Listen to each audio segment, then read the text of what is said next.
ఓం నమో వెంకటేశాయ. నా పేరు వెంకటేశ్వరరాయ్. నేను ఉమ్మడి చిత్తూరు జిల్లా వైఎస్ఆర్ పార్టీ జిల్లా కోశాధికారిని. నిన్నటి దినాన Telugu Desam party incharge JB Srinivas garu press meet పెట్టి గౌరవ కరుణాకర్ అన్నగారిని వ్యక్తిగతంగా విమర్శించడం జరిగింది. నీకు ఇన్ఛార్జి పదవి ఇచ్చింది తిరుపతి ప్రజలకి పార్టీకి మంచి చేయాలని ఇచ్చారు తప్ప కేవలం వ్యక్తిగతంగా కరుణాకర్ అన్నగారిని మాట్లాడడం ప్రతి ప్రెస్ మీట్లో నీకు ఆనమతి అయింది. నువ్వు ప్రజలకు ఏం చేయాలా అని చెప్పాల్సింది తప్ప కరుణాకర్ అన్నగారిని వ్యక్తిగతంగా మాట్లాడుతూ తోలనాడుతూ మాట్లాడడం ఎంతవరకు సమంజసం? ఈ తిరుపతిలో 40 సంవత్సరాల రాజకీయ చరిత్రలో అన్ని పార్టీలు కూడా ఎలక్షన్ టైంలో మాట్లాడుకుంటారు, మళ్ళీ అన్నదమ్ములు మారుగా ఉంటారు. ఎక్కువ శాతం బలిగ సోదరులు కానీ యాదవ్ సోదరులు కానీ అందరూ కూడా కలిసి కట్టుకుండి తిరుపతి ప్రశాంతమైనటువంటి ఆధ్యాత్మిక వాతావరణంలో నీకు ఇన్ఛార్జి పదవి ఇచ్చిన తర్వాత తిరుపతిని భయభ్రాంతులు చేసే వాతావరణం సృష్టిస్తున్నావు.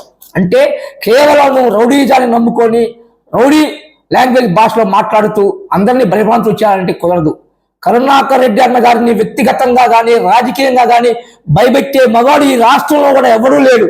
అది ముందు నువ్వు గుర్తుపెట్టుకో. రాజకీయాల్లో ఎప్పుడు కూడా హత్యలు ఓన్లీ ఆత్మహత్యలు ఉంటాయి. కేవలం తిరుపతిలో ఎంతో మంది తెలుగుదేశం పార్టీలో సీనియర్ నాయకులు, తెలుగుదేశం పార్టీ శ్వాసగా బతికే తెలుగుదేశం పార్టీ సీనియర్ నాయకులు నరసింహ యాదవ్ గారు కానీ, మరి సుమ గారు కానీ, కోడి బాసుబ్రహ్మణ్యం గారు కానీ ఎంతో మంది నాయకులు ఉండగా ఆ భగవంతుడు నీకు చిన్న వయసులో ఈ అవకాశం ఇచ్చాడు. ఇచ్చిన అవకాశాన్ని ప్రజలకి ఏం చేస్తావు, ఏం మేలు చేస్తావో చెప్పాల్సింది పోయి కేవలం కరుణాకర్ రెడ్డి గారిని తిట్టడం వల్ల నీకు వచ్చేది ఇంకేమీ లేదు. ప్రాంతీయ అభిమానంతో గౌరవ మినిస్టర్ గారు నీకు ఈ పదవి ఇన్ఛార్జి పదవి ఇచ్చారు. ఆ పదవికి న్యాయం చేయటం కరుణాకర్ రెడ్డి అన్న గారిని తిడితే నీకు న్యాయం జరిగిద్దా? నువ్వు ఎప్పుడైనా సరే కులాల మధ్య చిచ్చులు పెట్టి నీ అహంకారంతో అహంకారపూరిత మాటలతో బలిజ సోదరులైనటువంటి సునీల్ని కానీ మోహన కృష్ణను కానీ వీళ్ళందరినీ కూడా బోధిదారులు చేసి నువ్వే కొట్టి నువ్వే కేసు పెట్టి మరి యాదవ్ సోదరులైన వాసు యాదవ్ మీద కూడా నువ్వు హత్యా నేరం మోపావు.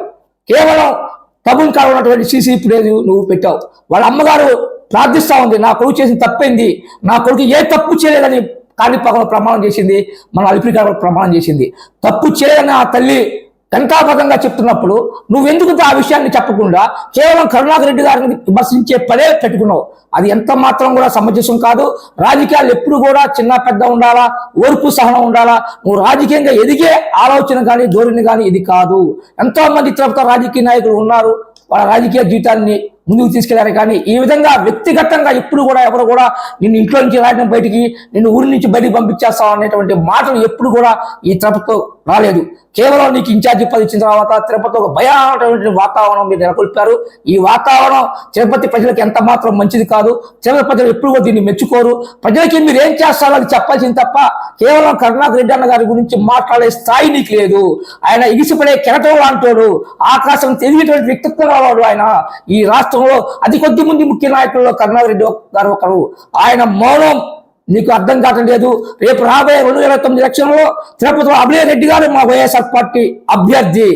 మీ పార్టీకి నువ్వు అభ్యర్థి ఇప్పుడే నువ్వు లోకేష్ గారి చేత చెప్పించగలవా? నువ్వు గెలచగలవా? రేపు అభినయ్ రెడ్డి గారు ఎమ్మెల్యేగా ఈ తిరుపతి నుంచి అసెంబ్లీ అడుగు పెట్టబోతున్నాడు. రాష్ట్రంలో జగన్మోహన్ రెడ్డి గారు ముఖ్యమంత్రి అవుతారు. మేము అన్ని కూడా మా నాయకులు అన్ని కూడా గుర్తుపెట్టుకుంటాం. ఎవరు ఏ భాషలో మాట్లాడారో అదే భాష మేము సమాధానం చెప్తాం. కాబట్టి మంచికి మంచిగా ఉంటాం. కాబట్టి మా వైఎస్ఆర్ పార్టీ జోలికి కానీ, మా నాయకుల జోలికి కానీ, మా కార్యకర్తల జోలికి కానీ నువ్వు వచ్చే పని పెట్టుకోవద్దు. నువ్వు ప్రజలకు ఏం చేస్తావో అది చెయ్యి, అంతేగాని వ్యక్తిగత దాడులు చేస్తే మాత్రం క్షమించాం. కాబట్టి జేవీ శ్రీనివాస్ గారు ఇది నీకు మంచి పద్ధతి కాదని మీకు ఎత్తవు చెబుతూ మేము ఒకటే పార్టీకి ఇస్తున్నాం. కరుణాకర్ రెడ్డి గారి గురించి